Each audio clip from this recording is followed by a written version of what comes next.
मेरा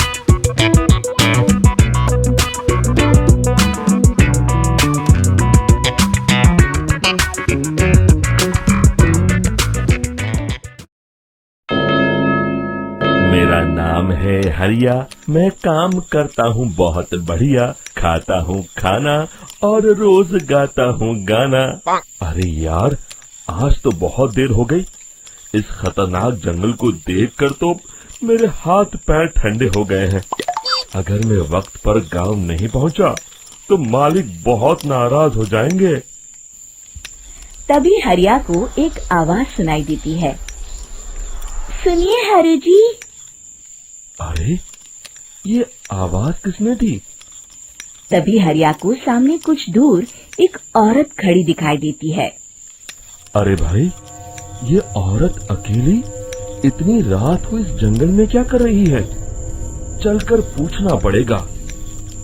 फिर हरिया अपनी बैलगाड़ी उस औरत के सामने लाकर रोक देता है और उससे पूछता है। अरे सुनिए, आप इतनी रात को इस खतरनाक जंगल में अकेली क्या कर रही हैं? तभी वो औरत मीठी आवाज में कहती है। अरे हरु जी, आप आ गए। मैं कब से आपका इंतजार कर रही थी। वैसे तो यहाँ से काफी लोग गुजर चुके हैं, लेकिन मैं खास आपका इंतजार कर रही थी।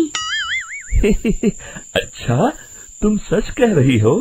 मुझे तो यकीन नहीं हो रहा है। वो क्या है ना, आज तक किसी ने मुझसे इतने प्यार से बात नहीं की। हाँ हरु जी, मैं सच कह रही हूँ। अब देर मत करिए और जल्दी से मुझे मेरे घर तक छोड़ दीजिए। हाँ, कौन सी बड़ी बात है, अभी छोड़ देता हूँ। आप मेरे पीछे बैलगाड़ी में बैठ जाइए और मुझे रास्ता बताते चलिए। फिर वो औरत हरिया की बैलगाड़ी में बैठ जाती है और हरिया बैलगाड़ी हाँकता हुआ आगे चल पड़ता है। फिर उस औरत के बताए हुए रास्ते पर चलते चलते हरिया बैलगाड़ी लेकर एक काली गुफा के आगे आकर रुक जाता है। हरिया उस औरत से पूछता है। हाँ देवी जी, आपका घर कहाँ है? यहाँ तो एक गुफा के अलावा और कुछ नहीं है। तभी अचानक वो औरत हवा में उड़ने लगती है। देखते ही देखते उसका सुंदर रूप एक डरावनी चुड़ैल में बदल जाता है और वो जोर जोर से हंसती है। अरे तू तो एक नंबर का बेवकूफ निकला। तू तो बड़ी आसानी से मेरी बातों में आ गया। अरे मर गया रे, ये तो एक चुड़ैल है। हे भगवान बचा ले, ये तो बड़ी डरावनी दिखाई दे रही है। और फिर अगले ही पल हरिया की बैलगाड़ी में रखा सारा सामान हवा में उड़ता हुआ उस काली गुफा के अंदर चला जाता है और वो चुड़ैल भी उस गुफा के अंदर जाकर कहीं गायब हो जाती है। हरिया ये नजारा देख बुरी तरह घबरा और परेशान हो जाता है। अरे, ये चुड़ैल तो मेरा सारा सामान लेकर गुफा में गायब हो गई। अब क्या होगा? अगर मैं गांव खाली हाथ गया तो मालिक मेरी अच्छी खबर लेंगे। मेरी इस बात का कोई यकीन भी नहीं करेगा। फिर आखिर वही हुआ। हरिया के मालिक चंपक सेठ को हरिया की किसी भी बात पर रत्ती भर भी यकीन नहीं हुआ। चंपक सेठ को लगा हरिया झूठ बोल रहा है और उसने ही लालच में आकर सारा सामान हड़प कर लिया है। फिर हरिया को बेईमान समझकर चंपक सेठ उसे काम से निकाल देता है। अगले दिन अपनी दुकान में परेशान बैठा चंपक सेठ गुस्से में बड़बड़ाता है। अरे, दुकान में तो सामान बिल्कुल भी नहीं है।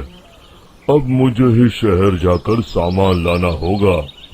फिर वो अपनी बैलगाड़ी लेकर शहर चला जाता है। शहर से सामान लेकर जब चंपक सेठ वापस गांव लौट रहा होता है, तभी उसे एक आवाज सुनाई देती है। चंपक जी, ओ चंपक जी। अरे, ये तो कोई मेरा नाम लेकर मुझे पुकार रहा है। फिर उस रास्ते में वही औरत खड़ी दिखाई देती है।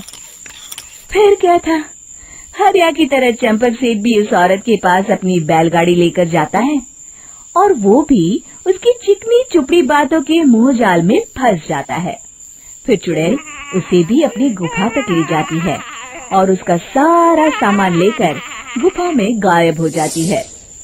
बेचारा चंपक सेठ लाचार होकर खाली हाथ गांव लौट आता है। फिर ये उस जंगल में रोज की बात हो जाती है। जो कोई भी शहर से कुछ लेकर गांव की तरफ लौटता, वो चुड़ैल उसे बेवकूफ बनाकर उसका सारा सामान लेकर गुफा में गायब हो जाती। एक दिन हरिया एक लकड़हारे को उसी जंगल की तरफ जाते हुए देखता है।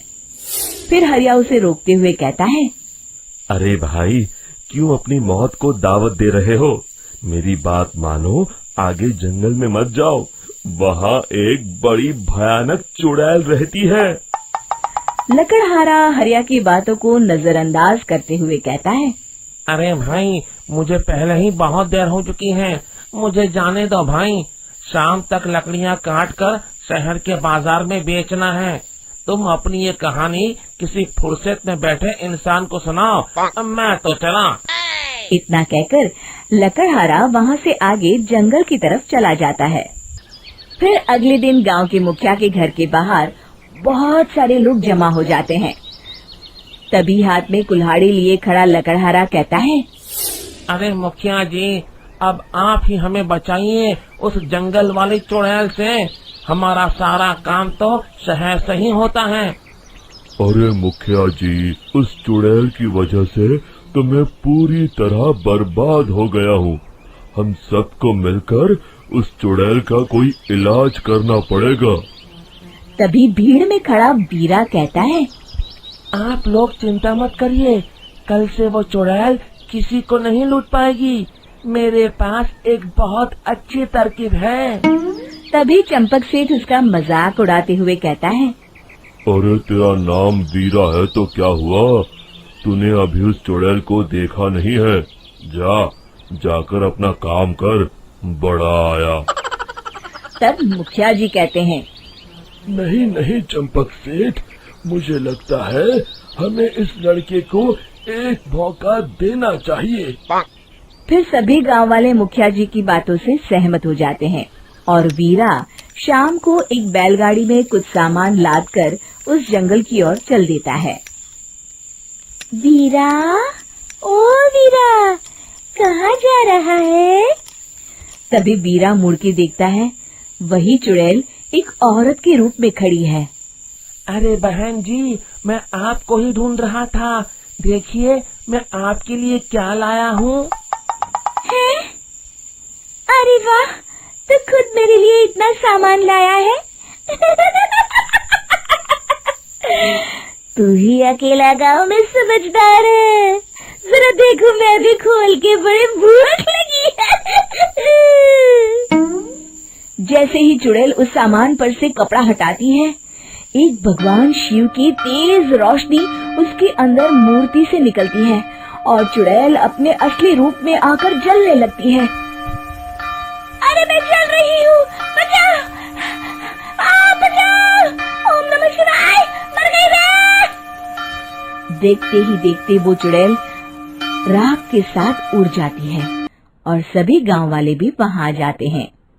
शिक्षा बुराई पे सदा अच्छाई की ही जीत होती है।